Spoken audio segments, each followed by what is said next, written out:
Peggy 18.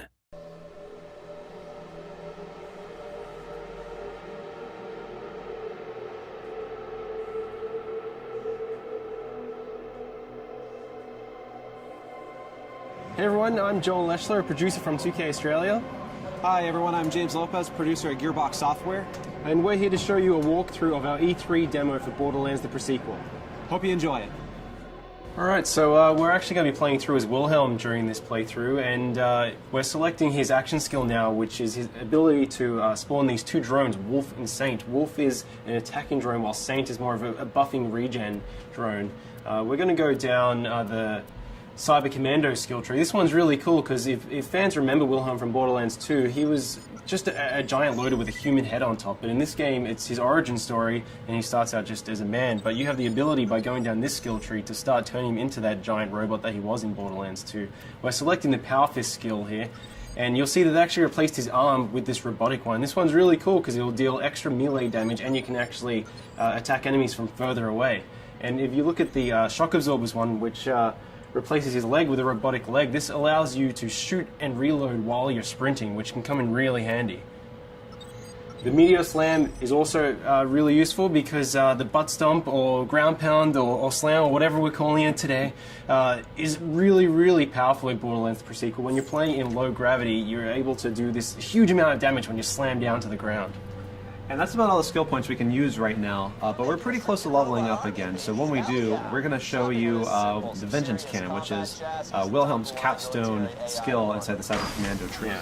We have a look here, we actually just shot an air geyser, and when these are shot, they shoot out this oxygen which replenishes your Oz kit, but it also propels you up in the air. And the higher you get, the more damage you can do from your butt stomp. So if you hold that crouch button, you slam down on the ground, you deal this huge amount of damage to enemies on the ground. Yeah, geysers are a great way to do a slam immediately instead of having to kind of like prime yourself for it. You can hop on one of those and just immediately move off it and slam someone into oblivion if you want to. Here's another example of how the levels are informed by low gravity in Borderlands the Pre-Sequel. You're able to do these massive leaps and bounds, and really you have a lot more freedom as a player. The scope of travel has increased so much. And we're able to use the air boost by venting some oxygen. You're actually able to go even further by propelling yourself forward or even higher. Yeah, and it's cool that we have these abilities. They obviously come with some costs on the oxygen meter, but we get plenty of ways for you to get that oxygen back. You know, we've got oxygen canisters that drop when you kill enemies. We have the air geysers. We have other like cracks in the ground that air can come out of. They won't give you that jump, but they will give you back your oxygen. We also have oxygen generators. And even like certain Oz kits will allow you to create an oxygen bubble whenever you do a slam attack. Now these enemies that we're fighting at the moment, the Kragans, they're some of the moon beasts. They're essentially these moon rock monsters, but because this is Borderlands, they absorb elemental attributes as well, and these ones have absorbed cryo damage. We have a lot of liquid methane around this area of Elpis, and they've kind of inherited those abilities, and they're kind of doing cryo damage towards you. But you have the ability to kill them, but what's really interesting about these guys is when you kill them, they actually shatter into two smaller Kragans. Yeah, so you might start off one-on-one and feel like you've got a pretty even fight, but as they break into smaller groups and become more numerous, you might have a really big fight on your hand. Alright, why don't we try and show off Wolf and Saint here, Wilhelm? Alright, so Wilhelm just deployed Wolf and Saint. Those are his two drones. Wolf is going to go out and cause some trouble. Saint's going to stay fairly close by to replenish Wilhelm's shields as they ever drop. Now, our Wilhelm player is pretty pro, so you know, might need to get a little bit of a more challenging fight for him.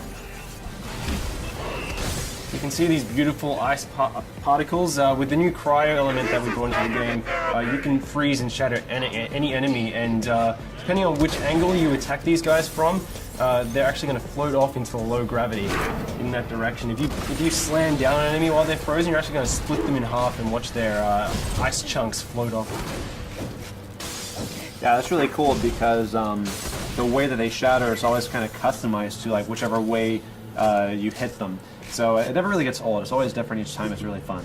Now, our current objective in this particular level is to redirect some liquid methane. We need to get to the Drakensberg, which is this derelict Dahl ship where we've been informed there's a military AI that we can use. Jack wants to build up this robot army. He needs this military AI to use it. So we're currently trying to redirect this methane to cool off a lava river.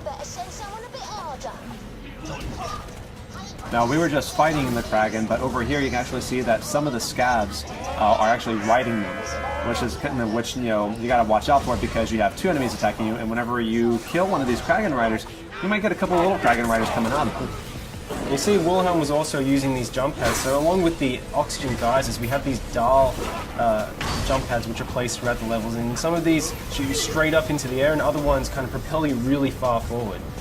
Again, if you manage to chain some of these together, you can get really, really high and do a slam, which does a massive amount of damage.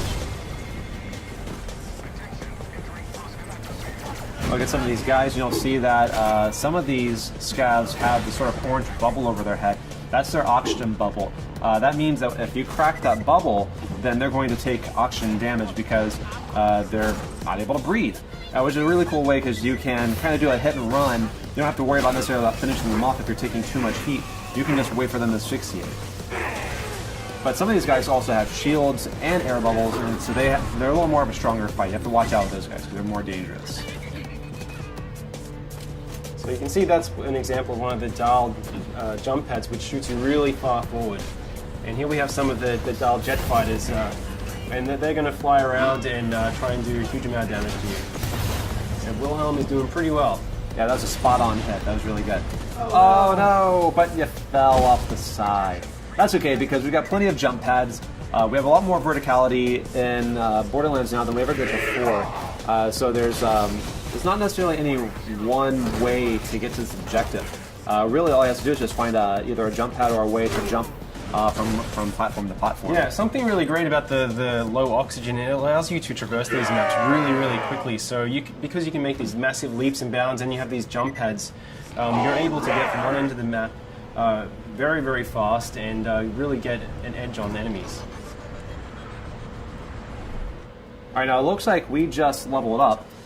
So we're going to go and put that skill point in Vengeance Cannon. That's really interesting because if you take a certain amount of damage, Wilhelm responds with the Vengeance Cannon and can do a great amount of damage within a pretty generous period of time. You have about 30 seconds of action on this. It can become really, really powerful when you're under the pump. Yeah. So you can see now we're actually redirecting this liquid methane, so we should be able to go over and try and freeze this lava lake. All right, so once this pipe connects, we actually have another route on how we can get to the next objective. You could just go down to the ground if you wanted to, but because of the verticality in the pre-sequel, we can actually continue along this path here. All you have to do is have the option to make the jump, and then you can actually run along this pipe here.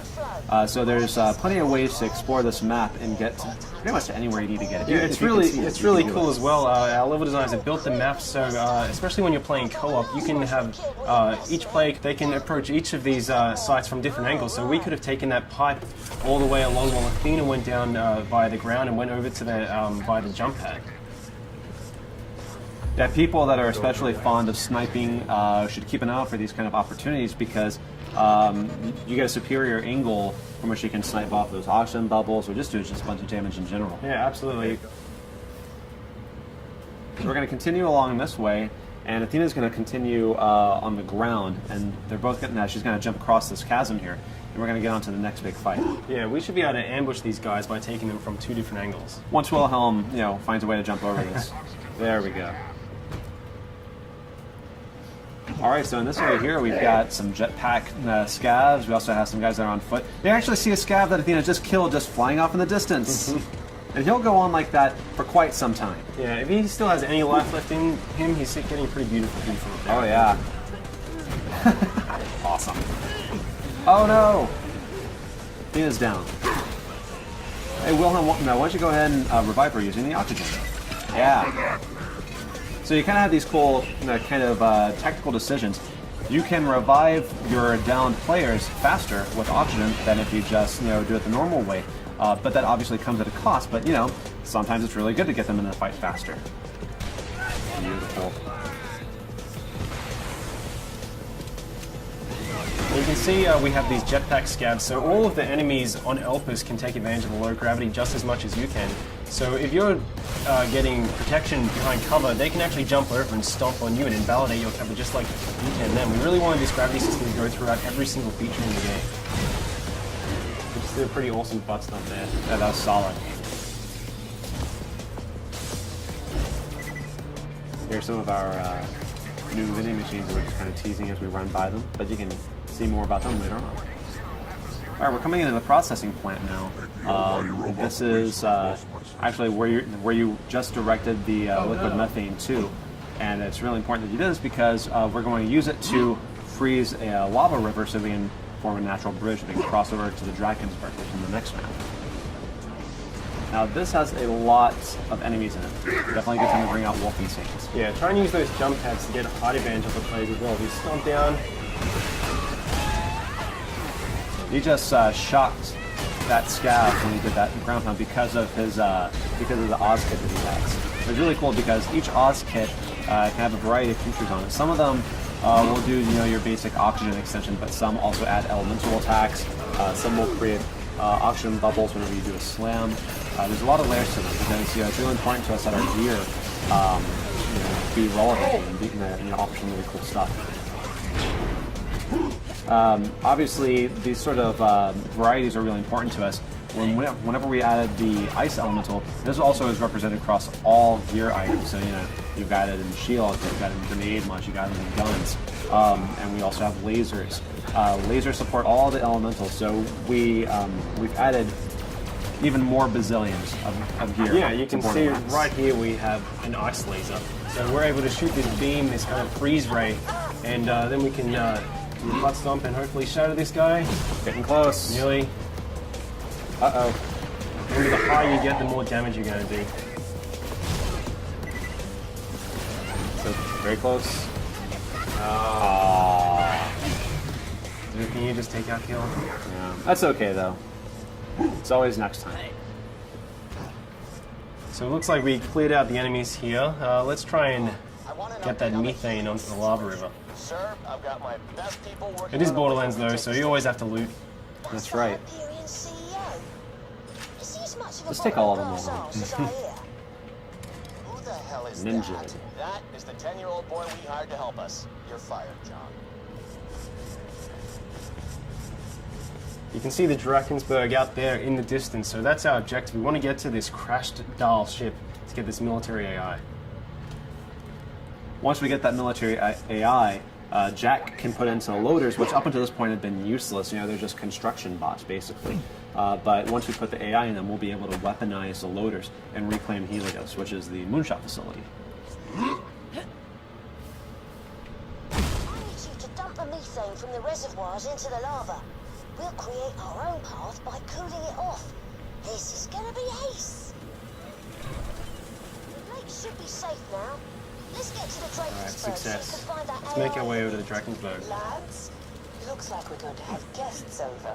The kind the bosun wants dead as quickly as possible. Of course, won't Borderlands be without a bunch of big baddies to have to fight? Yep, they just get bigger and bigger. I really like that he's an ice dragon, but he also has lava inside of him. Yeah, I see that all the time. Yeah, it makes sense. All right, guys, and that's our E3 demo. We hope you enjoyed seeing it. Please stay tuned for more pre-sequel news.